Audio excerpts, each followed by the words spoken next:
Now we start polar representation of a complex number, है ना। Complex number का हमने आर्गेंट प्लेन पढ़ लिया है और कॉम्प्लेक्स नंबर की स्टैंडर्ड फॉर्म हमने पढ़ ली, उसमें हमने मॉडुलस भी पढ़ा, कॉम्प्लेक्स नंबर का conjugate of a complex number पढ़ा। अब हम स्टार्ट करते हैं polar representation of a complex number. किसी भी कॉम्प्लेक्स नंबर की पोलर रिप्रेजेंटेशन क्या होती है ना। इसके लिए सबसे पहले हमें पता होना चाहिए पोलर कोऑर्डिनेट्स के बारे में। किसके बारे में? Polar coordinates.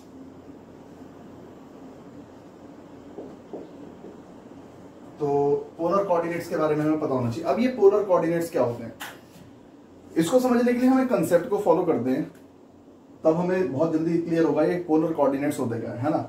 सपोज कोई आर्गेंट प्लेन है हमारे पास, है ना।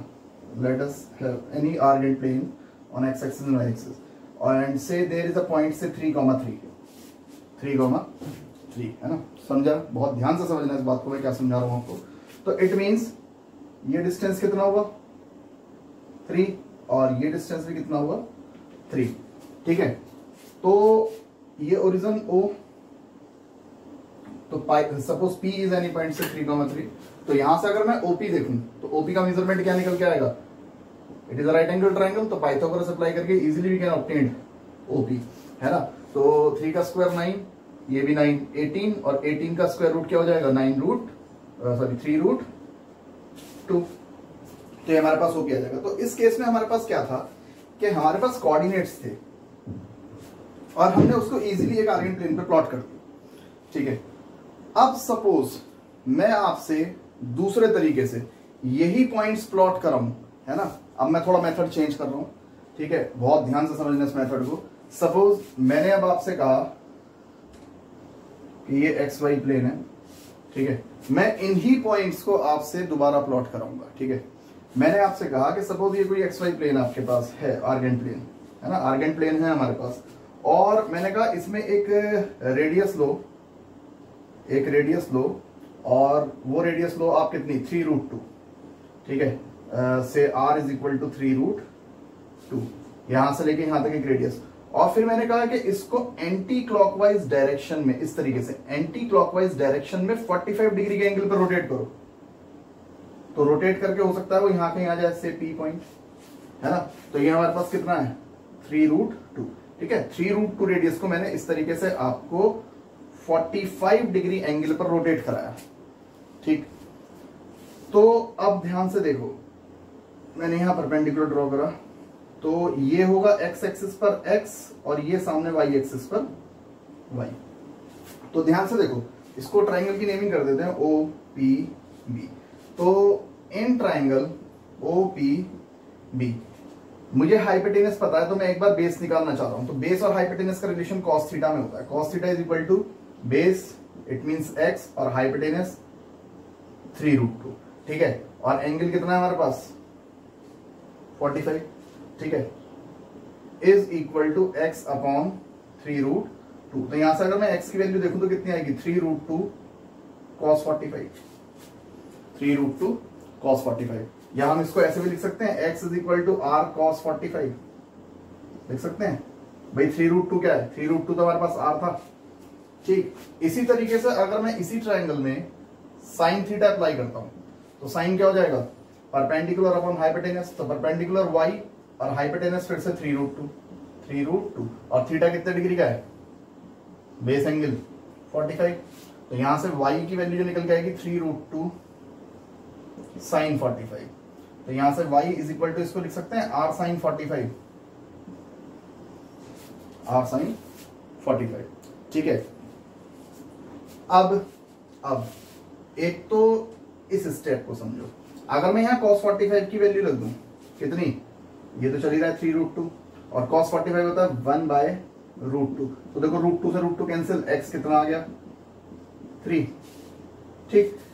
इसी तरीके से अगर मैं यहां देखूं, है ना, तो y is equal to 3 root 2 into sine 45, sine 45 की value again 1 by root 2, root 2 से रूट 2 कैंसिल, तो y कितना आ गया 3। तो इसके कोऑर्डिनेट्स कितने आ गए, देखो x भी हमारे पास कितना आ गया 3, y भी हमारे पास 3, तो ये कोऑर्डिनेट्स दोबारा 3, 3 नहीं आ गए, तो पहले भी मैंने क्या था, डायरेक्ट पॉइंट बताया तो आपने प्लॉट कर दिया इजीली, है ना। लेकिन अब की बार मैंने क्या काम करा, मैंने आपको डायरेक्ट पॉइंट नहीं बताया, मैंने क्या करा, एक रेडियस दे दी, एक एंगल दे दिया आपको, और एंटी क्लॉकवाइज मूवमेंट कराने के बाद कैलकुलेशन करके मैंने पॉइंट्स कैलकुलेट कर लिए। तो देखो पॉइंट तो फिर दोबारा वही निकल गया है 3,3, ठीक है। तो अब देखो हुआ क्या, ठीक है। सपोज z हमारे पास कोई कॉम्प्लेक्स नंबर है, से x प्लस आई वाई, है ना, ये कोई कॉम्प्लेक्स नंबर है x प्लस आई वाई। तो अब जरा ध्यान से देखो, तो z इज इक्वल टू, अगर मैं देखो तो मैंने x की वैल्यू जो ऑब्टेन करी r साइन थीटा,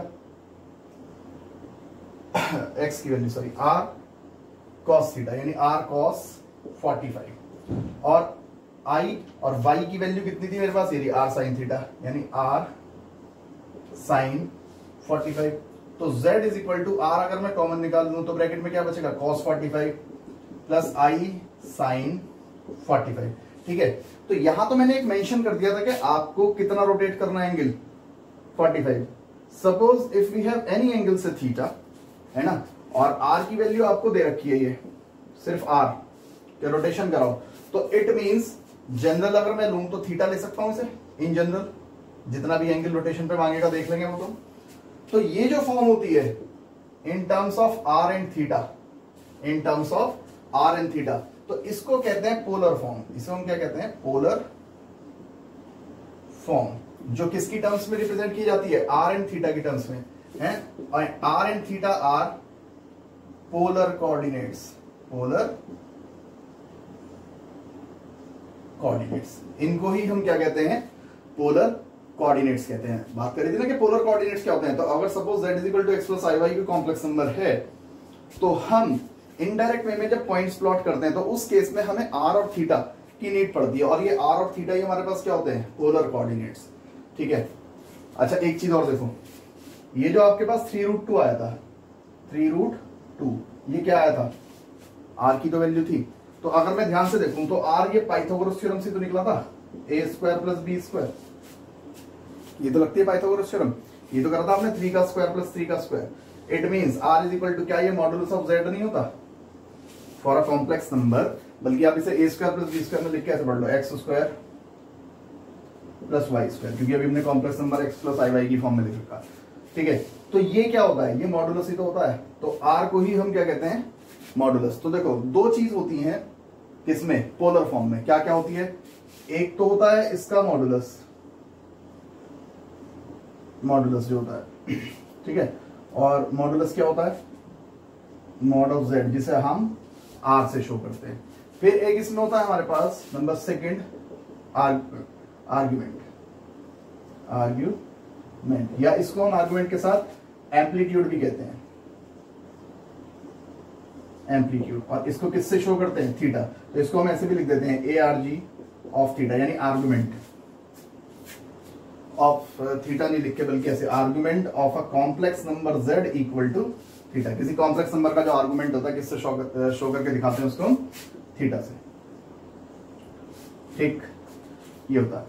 अब बात करेंगे अभी हम आर्गुमेंट के ऊपर के, आर्गुमेंट कैसे कैलकुलेट किया जाए किसी कॉम्प्लेक्स नंबर का। अगर हमें आर्गुमेंट कैलकुलेट करना है, देखो कॉम्प्लेक्स नंबर कोई भी गिवन हो, है ना, suppose z is equal to 3 plus 2i, या z is equal to 5 minus 3i, या z is equal to 4 plus 5i, तो हमें मॉडुलस निकालने में कोई दिक्कत नहीं होगी, क्योंकि ये किससे निकलता है, under root x square plus y square, और आपको x और y दोनों मिल जाएंगे हर बार, वो पुट करोगे तो मॉडुलस तो इजीली कैलकुलेट हो जाएगा।